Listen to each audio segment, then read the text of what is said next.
Assalamualaikum warahmatullahi wabarakatuh. Baiklah mahasiswa, Ibu akan coba membantu memberikan penjelasan tentang akhlak Islam dalam bidang ekonomi.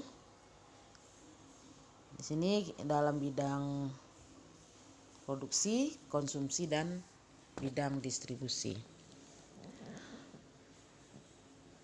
Sebagaimana kita tahu, masyarakat Muslim tidak bebas tanpa kendali dalam memproduksi sumber daya alam.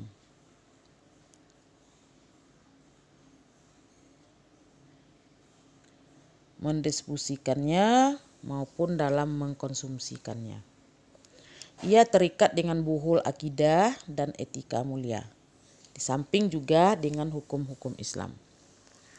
Nah, sekarang kita lihat bagaimana akhlak Islam dalam bidang produksi.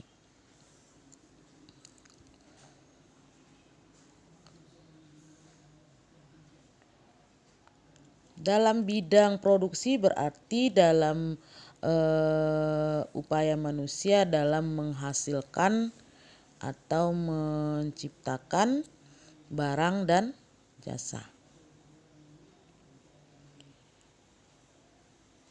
Dalam hal ini, Islam memberikan kebebasan kepada setiap manusia untuk membuat aturan main sesuai dengan kreativitas, tingkat keilmuan, situasi, dan kondisi.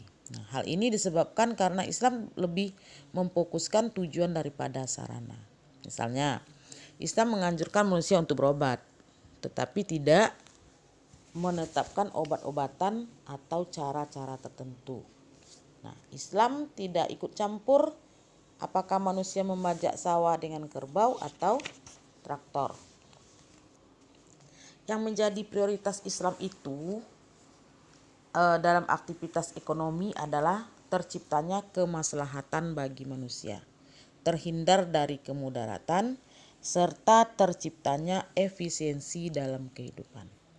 Nah, kemaslahatan itu artinya kebaikan, dan terhindar dari kemudaratan. Kemudaratan itu artinya keburukan. Nah, jika suatu mesin bisa meningkatkan produksi, menghemat tenaga, mengurangi jam kerja, mengurangi modal, namun mendatangkan banyak hasil, maka agama menyambutnya dengan baik. Jadi Islam membuka pintu selebar-lebarnya terhadap kemajuan produksi. Sekarang kita lihat beberapa hal yang berhubungan dengan akhlak Islam dalam bidang produksi ini. Yang pertama, pandangan Islam terhadap pemberdayaan sumber daya alam atau pemanfaatan sumber daya alam. Nah, apa tadi produksi? Nah, di sini pandangan Al-Quran terhadap sumber daya alam ya. Para ahli ekonomi mendefinisikan produksi itu sebagai menciptakan kekayaan dengan memanfaatkan sumber daya alam oleh manusia. Nah, tentang pemanfaatan sumber daya alam ini itu terdapat dalam firman Allah surat Ibrahim ayat 32 sampai 34 dan surat Luqman ayat 20. Terus hal lain yang berhubungan dengan produksi yaitu bekerja merupakan sendi utama dari produksi. Jadi dalam proses produksi, unsur yang paling utama adalah alam dan bekerja. Yang dimaksud dengan alam yaitu bumi, atau bumi itu adalah kekayaan alam yang diciptakan Allah agar bisa dimanfaatkan oleh manusia sebagai bekal kehidupan. Nah, sedangkan bekerja adalah segala usaha maksimal yang dilakukan oleh manusia, baik lewat gerak anggota tubuh ataupun akal untuk memenuhi kebutuhan, baik dilakukan secara perorangan ataupun secara kolektif, baik untuk pribadi ataupun untuk orang lain.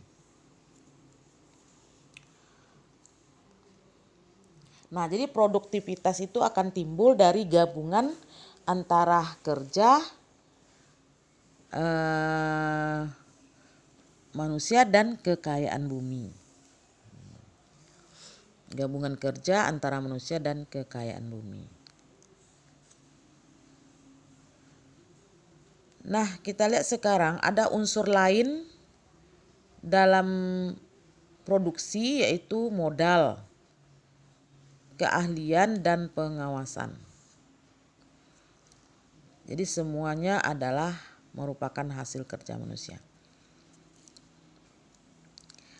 Namun sendi yang paling penting dalam produksi adalah bekerja. Nah, ada beberapa hal yang perlu diperhatikan, atau ada 4 hal yang perlu diperhatikan di dalam akhlak Islam dalam produksi ini. Ya. Yang pertama, kewajiban bekerja dan jaminan rezeki. Jadi bekerja itu adalah wajib. Ya, wajib kita bekerja, ya kan? Nah, jadi bekerja itu sudah menjadi sunatullah bagi jaminan bahwa jaminan rezeki akan didapat melalui berusaha dan bekerja. Jadi artinya apa? Artinya kalau orang tidak bekerja dia tidak akan mendapatkan rezeki. Jadi wajib bekerja itu. Nah, sebagaimana diatur dalam surat Al-Mulk ayat 15. Nanti ayat-ayat ini, surat-suratnya ini kamu cari sendiri dan kamu catat. Yang kedua yang perlu diperhatikan dalam sendi utama produksi ini adalah bekerja dan kegiatan ekonomi adalah ibadah. Nah, jadi bekerja dan kegiatan ekonomi itu adalah ibadah. Mengapa dikatakan ibadah?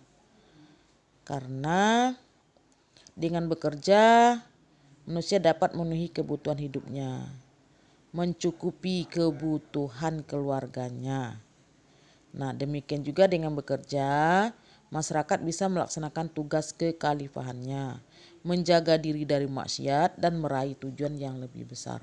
Semua bentuk yang diberkati agama ini hanya bisa terlaksana dengan memiliki harta dan mendapatkannya dengan bekerja. Dan bekerja itu harus diawali dengan niat yang suci, ya, karena Allah dan tidak melupakan Allah, maka dia akan bernilai ibadah. Yang berikutnya, yang ketiga dalam sendi utama produksi tadi adalah tujuan bekerja.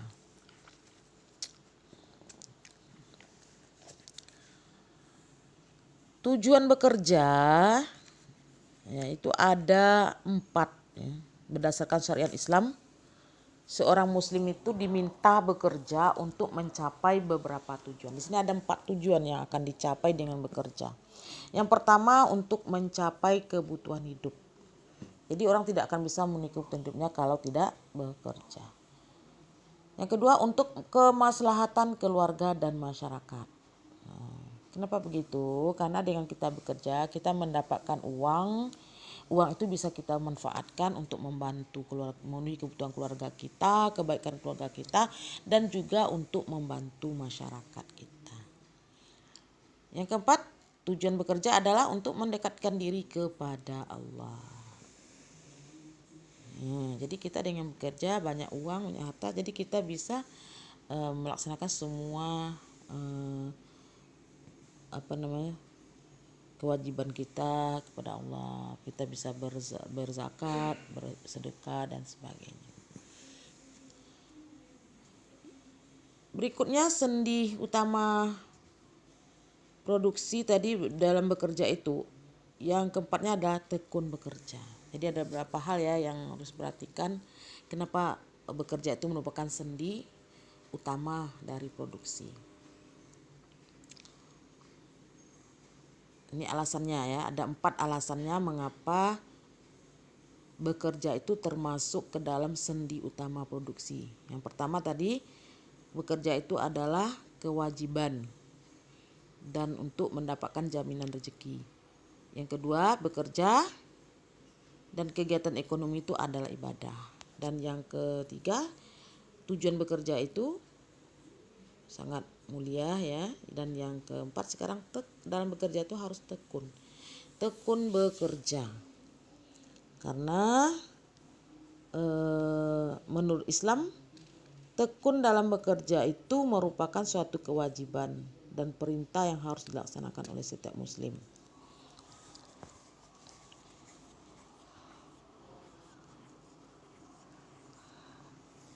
Kemudian kita masuk lagi yang ketiganya, berproduksi dalam lingkaran yang halal. Nah, jadi prinsip etika dalam produksi yang wajib dilaksanakan oleh setiap muslim, baik individu atau komunitas, adalah berpegang pada semua yang dihalalkan Allah dan tidak melewati batas. Nah, inilah perbedaan kita dengan non-muslim.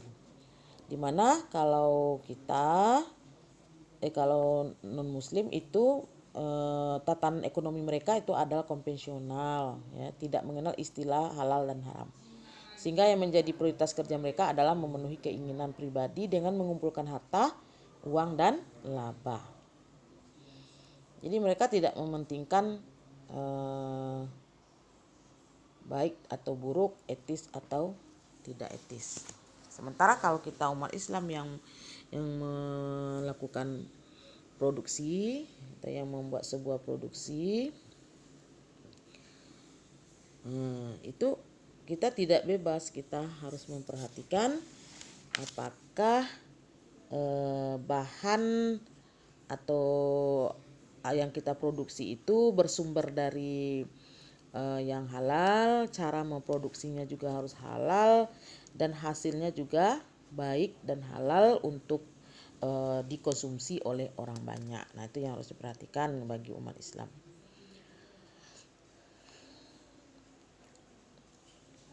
Karena apabila kita memproduksi sesuatu yang dilarang oleh agama kita, berarti kita termasuk ke dalam orang yang zalim.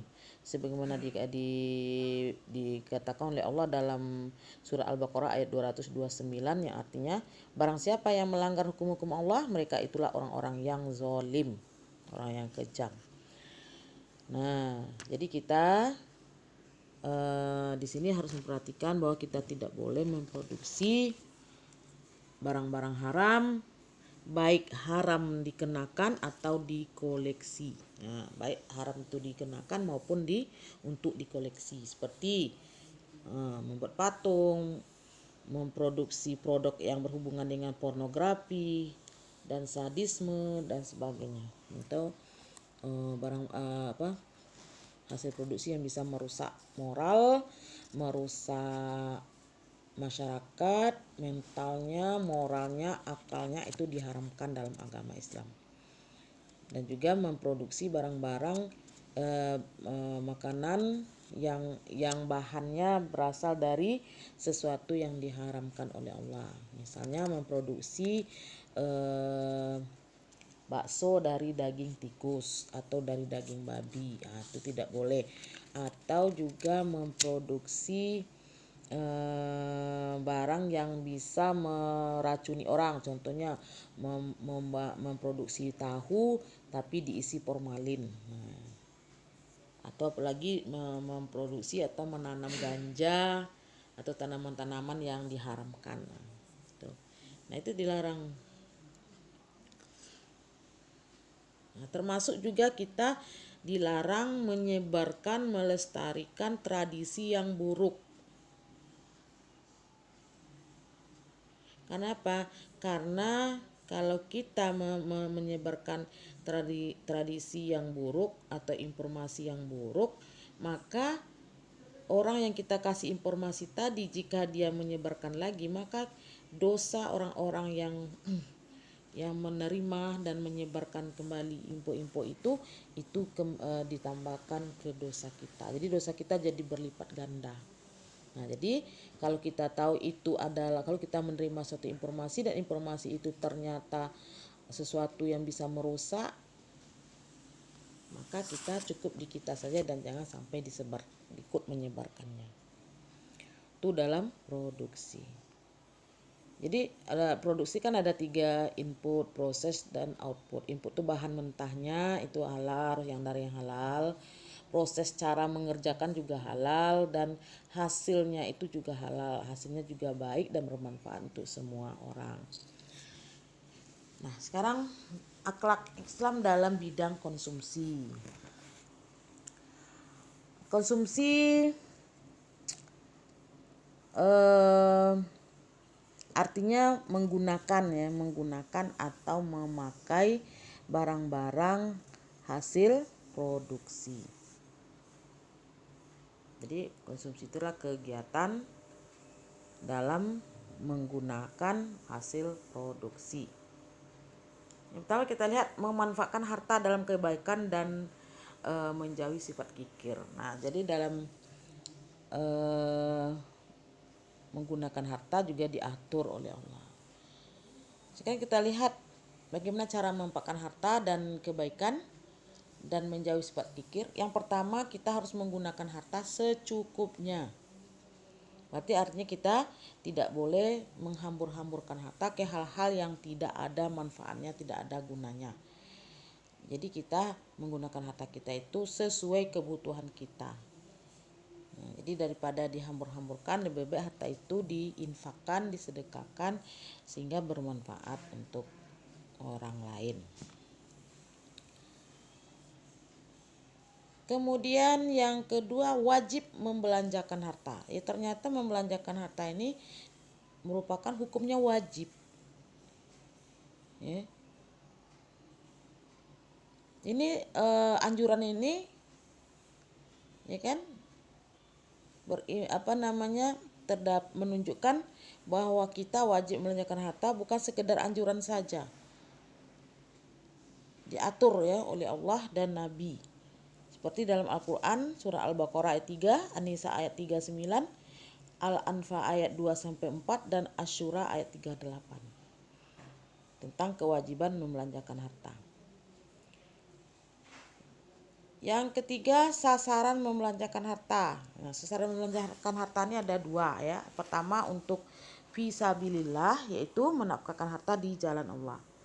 Membelanjakan harta di jalan Allah yang merupakan kewajiban, tetapi juga ada yang merupakan sunnah. Contoh yang wajib, membelanjakan harta yang wajib itu untuk zakat. Dan yang sunnah itu sumbangan atau pembangunan masjid atau sedekah, infak, itu sunnah. Yang wajib zakat. Nah, makanya zakat itu dijadikan sebagai rukun Islam yang ketiga.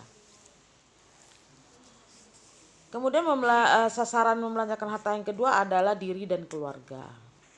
Jadi kita berbelanja biasanya untuk menafkahi atau memenuhi kebutuhan keluarga, diri sendiri dan keluarga yang ditanggung. Nah, dan tidak diperbolehkan mengharamkan harta yang dihalalkan, tidak boleh mengharamkan harta yang halal dan baik untuk diri sendiri dan keluarga. Karena firman Allah dalam surat Al-A'raf ayat 31 dan 32. Kemudian Islam juga melarang tindakan mubazir. Arti mubazir adalah menghambur-hamburkan uang tanpa ada kemaslahatan atau kebaikan atau tanpa mendapatkan pahala. Nah, dasar hukum Islam melarang tindakan mubazir adalah surat Al-Isra ayat 26 sampai 27.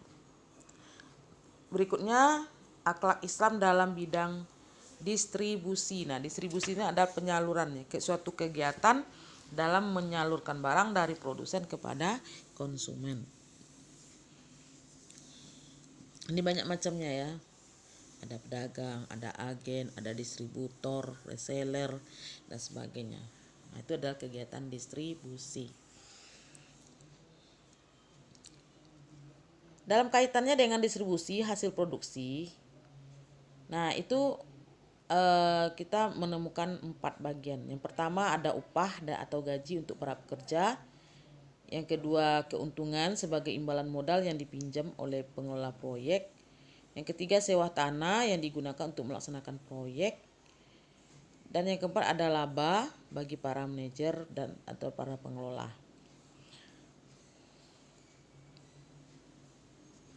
Dari 4 bagian tersebut Islam membolehkannya jika memenuhi syarat dan dijalankan sesuai dengan hukum Islam.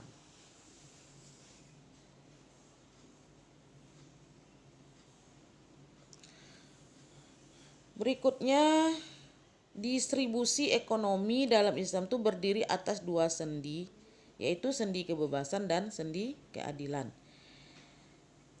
Apa itu sendi kebebasan? Nah, Islam datang membebaskan manusia dari penyembahan selain Tuhan yang Maha Esa. Islam datang untuk menyampaikan misi bahwa semua manusia adalah sama, bagikan gigi sisir. Semua bersaudara seperti anak-anak dalam satu keluarga. Oleh sebab itu, tidak sepantasnya manusia menyombongkan diri dan memeras sesama manusia.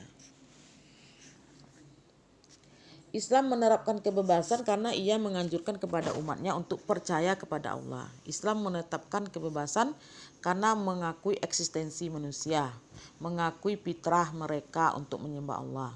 Islam mengakui kemuliaan dan keahliannya. Karena itulah kepada mereka Allah mengangkat manusia sebagai khalifatullah di muka bumi. Sebagaimana firman Allah dalam surah Al-Isra ayat 70, Al-Baqarah ayat 30 dan 31. Yang kedua, sendi keadilan. Kebebasan ekonomi yang disyariatkan Islam bukanlah kebebasan mutlak yang terlepas dari berbagai ikatan seperti yang diduga kaum Syuaib. Sesungguhnya kami berbuat dengan harta kami sesuka hati. Nah, kebebasan itu adalah kebebasan yang terbatas, terkendali dan terikat dengan keadilan yang diwajibkan Allah. Oleh karena itu, pilar kebebasan ekonomi yang berdiri di atas penghargaan terhadap fitrah dan kemuliaan manusia harus disempurnakan dengan pilar keadilan. Ketika Allah mewajibkan 3 perkara, maka yang pertama adalah keadilan. Sebagaimana firman Allah, sesungguhnya Allah menyuruh kamu berbuat adil dan berbuat kebajikan, memberi kepada kaum kerabat. Nah, itu ya yang perlu diperhatikan dalam bidang ekonomi, baik produksi, konsumsi, dan distribusi. Nah, minggu depan baru kita bahas akhlak Islam dalam sirkulasi dan bisnis. Sekian, semoga bermanfaat. Assalamualaikum warahmatullahi wabarakatuh.